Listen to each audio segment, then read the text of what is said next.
The power grid fails at 3:47 in the afternoon on a Tuesday in August, and within 18 minutes, the first automated teller machine network in the northeastern corridor goes completely dark.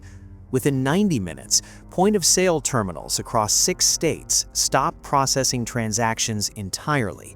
The back-end verification systems that authenticate every card swipe, every digital wallet tap, every contactless payment, the invisible infrastructure that moves nearly $4 trillion through American commerce every single week, simply ceases to function.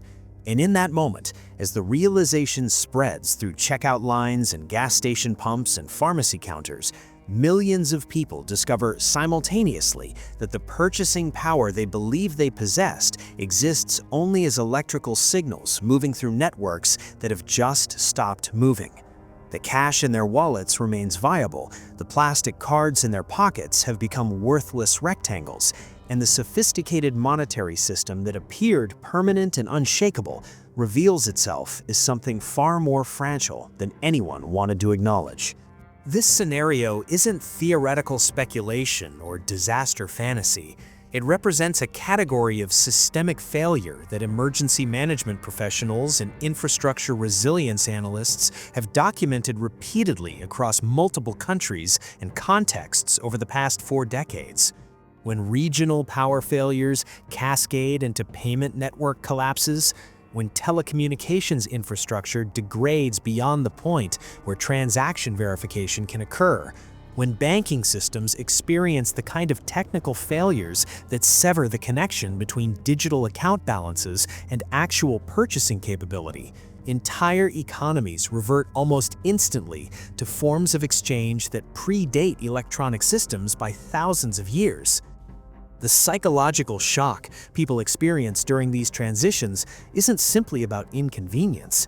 It stems from a sudden confrontation with a truth that modern monetary systems deliberately obscure: that the vast majority of wealth in developed economies exists purely as data, as numbers in databases, as agreements between institutions that only function when the technological substrate supporting those agreements remains operational. When that substrate fails, those agreements become unenforceable, and wealth that seemed solid evaporates into irrelevance. The fundamental vulnerability that most people fail to comprehend about modern payment systems lies in their complete dependence on continuous, real-time network connectivity and electrical power. Every transaction processed through a credit card, debit card, mobile payment application, or digital wallet requires multiple successful communications between the point of sale, the merchant's payment processor, the card network infrastructure, the issuing bank's authentication systems, and often additional fraud detection services operating in parallel. This verification chain must complete within seconds to feel instantaneous to the user, but that speed masks extraordinary complexity. When any single component in that chain fails, when electrical power to cell towers drops, when internet connectivity degrades, when authentication servers become unreachable, when the distributed databases maintaining account information lose synchronization, the entire system degrades rapidly toward complete unusability. Unlike physical currency, which requires no external verification and no technological infrastructure to function, digital payment methods possess zero utility in the absence of functioning networks.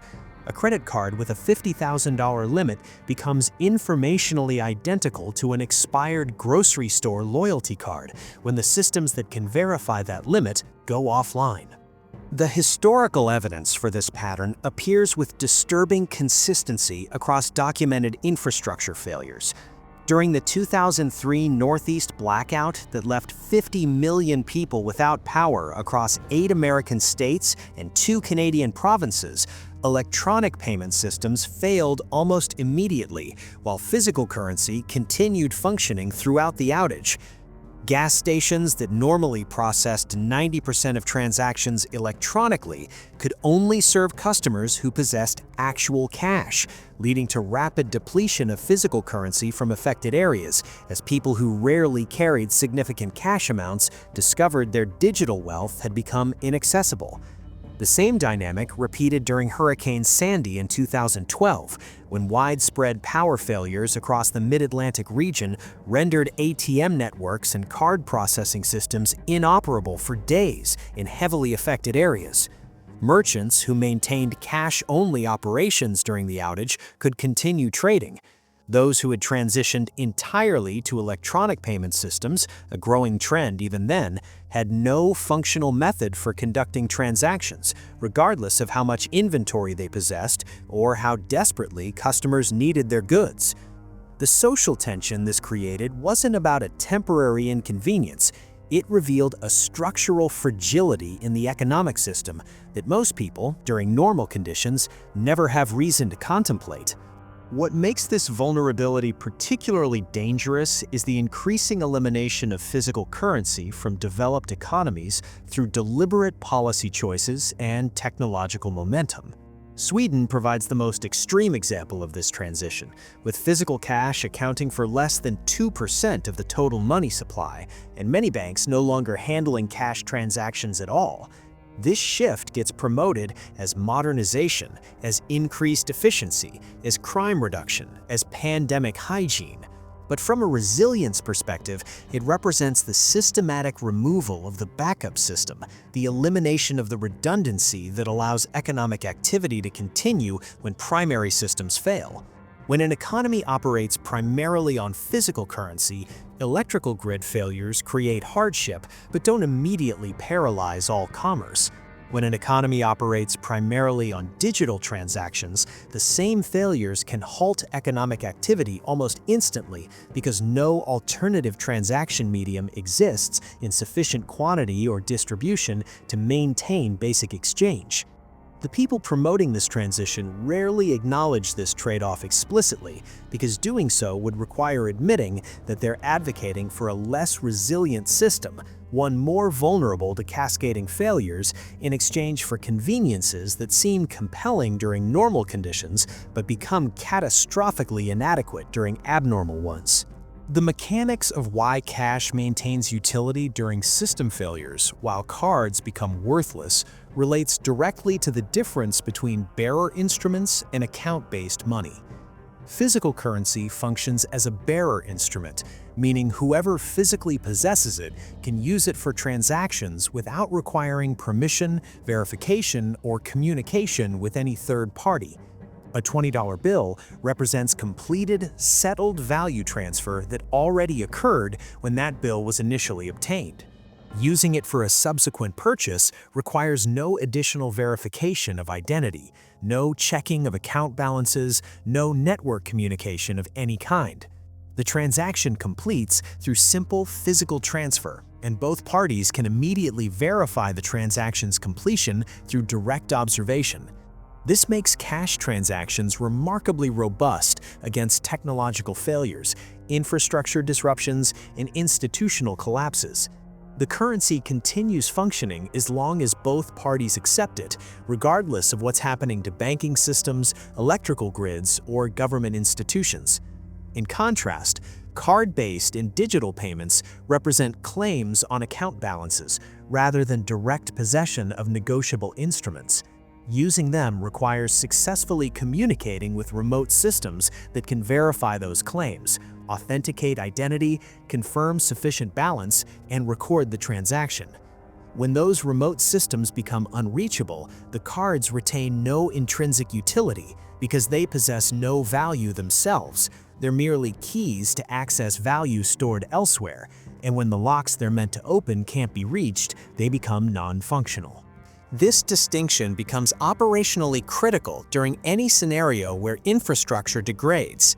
In a prolonged grid-down situation, a regional disaster that destroys telecommunications infrastructure, a cyber attack that takes banking systems offline, or a systematic institutional collapse that prevents normal clearing and settlement of electronic transactions, physical currency remains usable while digital money becomes stranded in inaccessible accounts. The person who maintained a substantial cash reserve can continue purchasing food, fuel, and other necessities from anyone willing to accept payment.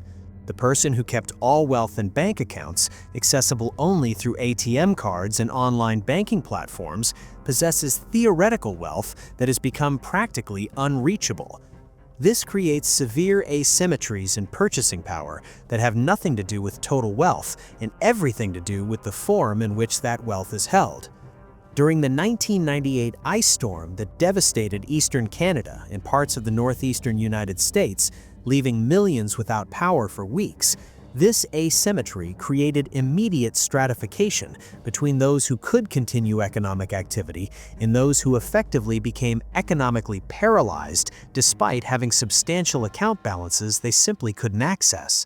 The question of how much physical currency to maintain as preparation for system failures requires analyzing several variables simultaneously: the duration of likely disruptions in your region, the velocity of currency circulation during emergencies, the premium that typically emerges on physical currency when electronic systems fail, and your household's consumption requirements across different categories of goods and services. Historical data from documented infrastructure failures suggests that for disruptions lasting 3 to 7 days, the typical duration of regional power outages from severe weather events, a household should maintain physical currency equivalent to approximately 2 weeks of normal spending. This provides enough buffer to cover the immediate emergency period plus the chaotic recovery phase, where systems may be intermittently operational but unreliable. For disruptions potentially extending beyond 2 weeks, the calculation becomes more complex because currency supplies in local economies can become strained, leading to informal rationing where merchants limit how much any single customer can purchase, regardless of how much cash they present. In these scenarios, having connections to barter networks and maintaining stockpiles of tradable goods becomes as important as currency reserves, because the local money supply may prove insufficient for the volume of transactions people need to conduct. The role of barter in emergency economics gets simultaneously romanticized and misunderstood in most preparedness discussions. People imagine post-collapse economies where individuals trade shotgun shells for canned food and medical supplies for ammunition in some kind of frontier exchange system. The reality, documented in actual collapse scenarios, is considerably more mundane and more complex. Barter doesn't typically replace currency entirely. Instead, it emerges alongside cash as a supplementary exchange mechanism when currency becomes scarce or when trust in currency's future value declines. In Argentina during the 2001 economic collapse, when banking systems froze and ATM withdrawals were severely limited, elaborate barter networks called clubes de truc developed across the country, eventually involving millions of participants. These weren't primitive direct exchanges of goods. They were sophisticated multilateral trading systems with their own internal credit mechanisms, regular meeting schedules, and established exchange rates between different categories of goods. Participants might arrive with surplus homegrown vegetables, trade those for credits, and use those credits to obtain services like haircuts or home repairs from other network participants. The system worked because it solved the fundamental problem that makes direct barter inefficient: the requirement for double coincidence of wants, where you must find someone who both has what you need and needs what you have. The practical limitations of barter become apparent quickly when you analyze the mechanics of exchange during actual supply disruptions. Direct barter, trading item for item without intermediary currency or credit, requires exact coincidence of needs at the exact moment of exchange. If you possess surplus firewood and need antibiotics, you must find someone who has antibiotics and needs firewood in precisely the quantities you're able to exchange. This becomes exponentially more difficult as the number of goods and services in the economy increases and as exchanges become more complex. It's why no complex economy in human history has operated primarily on direct barter for extended periods. Even in severe institutional collapses, populations quickly develop some form of intermediary currency or credit system because pure barter simply cannot support economic complexity beyond a very basic level. During the breakup of the Soviet Union, when the ruble collapsed and state distribution systems failed, populations didn't revert to pure barter. Instead, they quickly adopted alternative currencies, dollars, cigarettes, vodka, that could serve as intermediate stores of value and mediums of exchange, making transactions far more efficient than direct barter would allow. What does develop during system failures is strategic stockpiling of highly tradable goods that effectively function as commodity money. These are items with several specific characteristics. They're widely desired, relatively standardized, reasonably portable, sufficiently durable, and divisible into useful transaction sizes. During the Siege of Sarajevo from 1992 to 1996, cigarettes emerged as a de facto currency because they met all these criteria. They were desperately wanted by smokers, came in standardized packages, could be easily transported and stored, maintained value over time, and could be traded individually for small transactions or in cartons for larger ones. People who never smoked stockpiled cigarettes because they knew others would trade food, fuel, or services for them. The same dynamic has appeared with liquor during Prohibition, with coffee during wartime rationing, with batteries and ammunition during infrastructure collapses, and with antibiotics and medical supplies during healthcare system breakdowns. The key insight for preparedness isn't to stockpile random goods hoping they'll be valuable. It's to identify which specific items will become de facto currency in your particular region during the types of disruptions most likely to occur there, and to maintain strategic reserves of those items specifically for trading rather than personal use. The mechanics of determining what will function as commodity money during regional disruptions requires analyzing local consumption patterns, supply vulnerabilities, and cultural preferences simultaneously. In regions where electrical power is likely to be the first infrastructure component to fail, items dependent on refrigeration become less valuable, while shelf-stable foods, batteries, and fuel for generators increase in relative value. In areas where water systems are vulnerable, water purification supplies and bottled water become premium tradable goods. In regions with harsh winters, heating fuel, warm clothing, and winterization supplies become disproportionately valuable during cold months. The mistake people make is assuming universal lists of barter goods that apply everywhere. A comprehensive study of actual exchange patterns during documented disasters shows enormous regional variation. Alcohol functioned as effective commodity money during Hurricane Katrina's aftermath in New Orleans, but was far less prominent in Mormon-majority areas of Utah following regional disasters there. Tobacco products serve as universal currency in some areas, but have limited utility in regions with low smoking rates. Understanding your specific local context, what people in your area consume heavily, what they're psychologically dependent on, what they'll pay premium prices for when normal supply chains are disrupted, is essential for effective preparation. The deeper challenge that emerges during extended system failures isn't the mechanics of exchange, but the collapse of price stability and the rapid emergence of severe inflation in local markets operating on disrupted supply chains. When Hurricane Maria devastated Puerto Rico in 2017, destroying electrical infrastructure and severing supply lines to the mainland, prices for basic goods increased dramatically in areas where commerce continued. Gasoline that normally cost $3 per gallon was selling for $15 in cash transactions from private reserves. Bags of ice were trading for $25. The inflation wasn't arbitrary price gouging, though some of that certainly occurred. It reflected actual scarcity, massively increased transportation costs, and severe risk premiums for anyone trying to operate commercial activities in chaotic conditions.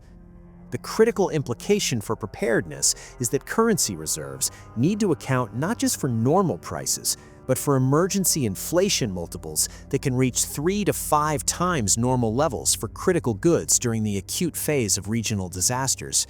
Someone who calculated they needed $500 in physical currency based on normal prices might find that amount insufficient to purchase even basic necessities when those same items are selling at emergency premiums. This inflation dynamic creates particularly severe problems for people on fixed incomes or with limited assets who can't maintain large currency reserves. For these populations, stockpiling physical goods before disruptions occur becomes more important than maintaining cash, because goods purchased at pre-disaster prices represent far more purchasing power than equivalent amounts of currency that must be spent at inflated emergency prices. $1,000 spent on shelf-stable food, water purification supplies, medical basics, and fuel before a disaster provides more real utility than $2,000 in cash trying to purchase those same items after supply chains collapse and prices multiply. This isn't an argument for hoarding or for depriving others during emergencies. It's a recognition that inflation during supply disruptions is inevitable, that people with resources will always pay premium prices to obtain what they need, and that the most economically efficient preparation involves purchasing at normal prices before disruptions occur, rather than competing in inflated emergency markets afterward. The psychological dimension of exchange during system failures deserves particular attention because it fundamentally alters social dynamics in ways that can't be predicted from normal market behavior. When payment systems fail and people must conduct transactions with physical currency or through direct barter, every exchange becomes more personal, more trust-dependent, and more vulnerable to social dynamics that barely matter during normal electronic transactions. Buying groceries with a credit card involves minimal social interaction and no particular trust between buyer and seller beyond the trust that the payment network will complete the transaction. Buying those same groceries with physical cash during a power outage requires the merchant to trust that the currency is genuine and that you're not going to simply take the goods and flee. Bartering for those groceries requires even more trust because both parties must believe the other will honor their side of the exchange and that the goods being traded have the value claimed for them. This increased intimacy and trust requirement in transactions tends to favor people with established local reputations and community connections, while disadvantaging outsiders, newcomers, and socially isolated individuals, regardless of how much currency or tradable goods they possess. The documented evidence from disaster zones shows that informal economies during disruptions are heavily relationship-based rather than purely transactional. During the collapse of Venezuela's formal economy starting in 2014, as inflation destroyed the bolivar's value and electronic payment systems became unreliable, successful procurement of basic goods increasingly depended on personal networks rather than simple purchasing power. Having dollars or tradable goods was necessary, but not sufficient. You also needed connections to people who had access to supplies and who trusted you enough to trade with you rather than with other potential buyers. This created severe inequalities that weren't present in the pre-collapse economy, where anyone with sufficient money could purchase from any merchant. The preparedness implication extends beyond stockpiling currency and goods to deliberately maintaining and strengthening community relationships and local networks before disruptions occur, specifically because those relationships will become economically essential if formal economic systems degrade. The question of which specific form of currency to hold, large bills versus small denominations, dollars versus other currencies, coins versus paper, reveals another layer of complexity that becomes operationally significant during actual exchange disruptions. The intuitive answer seems obvious: maintain primarily small bills because breaking large bills becomes difficult when merchants face cash shortages and making change becomes problematic. This intuition is partially correct but incomplete. Historical evidence from currency disruptions suggests optimal reserves should maintain a graduated distribution across denominations. The bulk of reserves, perhaps 60%, should be in $1, $5, and $10 bills that can handle everyday transactions without requiring change. Another 30% should be in $20 and $50 bills that provide enough value density for larger purchases while remaining widely accepted and easily verified. The final 10% can be in larger denominations that serve as compact value storage, but should be used sparingly because many merchants will refuse to accept $100 bills during disruptions due to counterfeiting concerns and the difficulty of providing change. Coins become relevant primarily for small transactions and as psychological reassurance. The weight and jingle of coins feels substantial even when their actual value is minimal. but shouldn't represent a large percentage of reserves due to their poor value-to-weight ratio. The practical question of where and how to physically store currency reserves produces substantial anxiety that often prevents people from maintaining adequate reserves at all. The perceived risk of theft, fire, or loss seems to outweigh the abstract risk of payment system failures. This risk calculation is backwards for most people in most situations. The probability of experiencing a payment system disruption that makes cash essential, whether from natural disasters, infrastructure failures, or institutional problems, is substantially higher than the probability of experiencing a home invasion specifically targeting hidden currency reserves. The actual risk from keeping several $1,000s in cash at home, stored with reasonable security precautions, is minimal for the vast majority of people.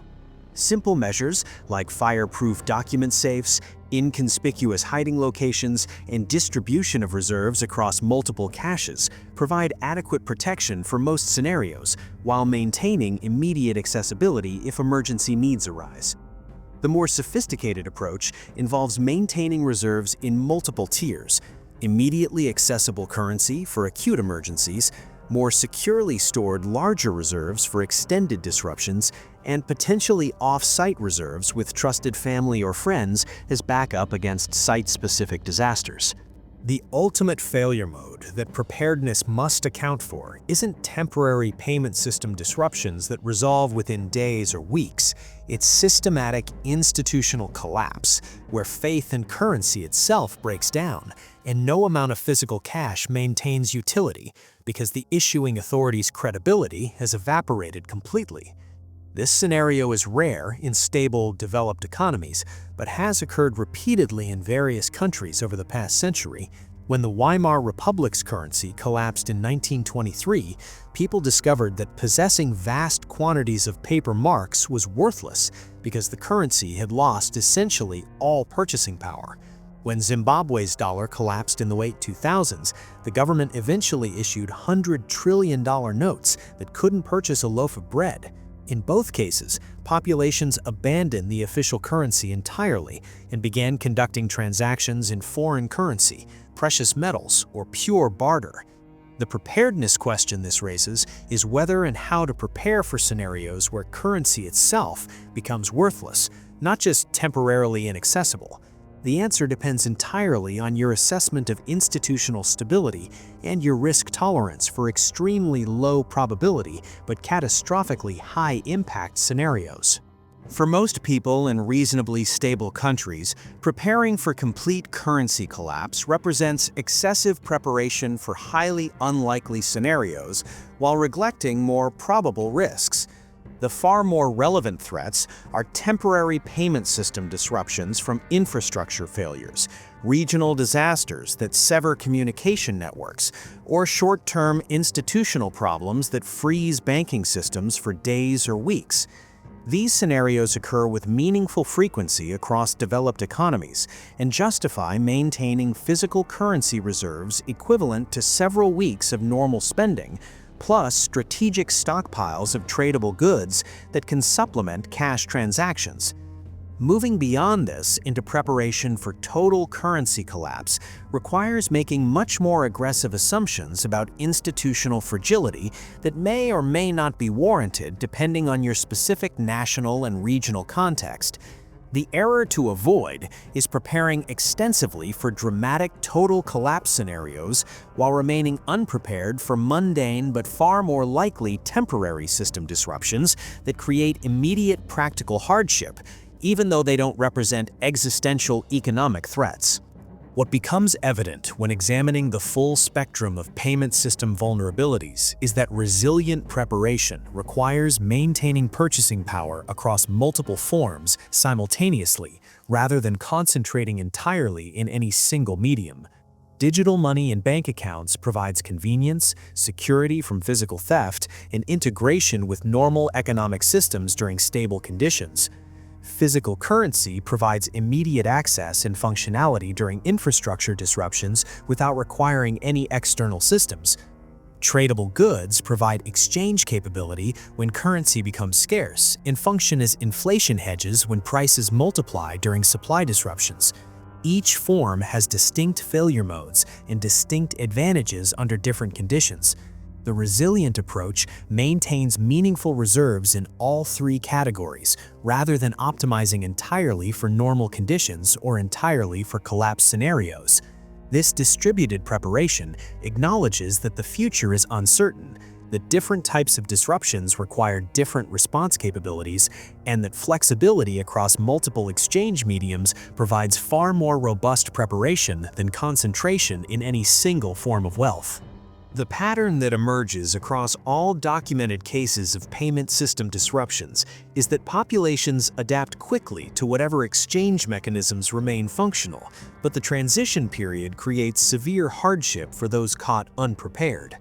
The 18 minutes between the power failure and the first ATM networks going dark, the 90 minutes before point-of-sale systems stop processing entirely, these brief windows represent the last moments when electronic payment systems retain utility. After that boundary, economic activity continues, but only for those who possess physical currency or tradable goods or established barter relationships.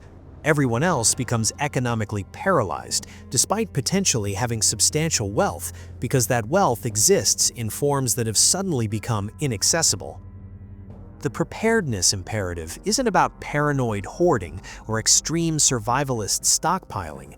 It's about recognizing that modern economic systems have systematically eliminated the redundancy and resilience that physical currency provided, replacing it with efficient but fragile digital systems that fail completely when their supporting infrastructure fails. And in that moment of failure, when the networks go dark and the systems stop processing and the invisible infrastructure that moved trillions of dollars simply ceases to function, the only wealth that matters is wealth you can actually access and actually use, regardless of how much theoretical value sits trapped in accounts you can no longer reach.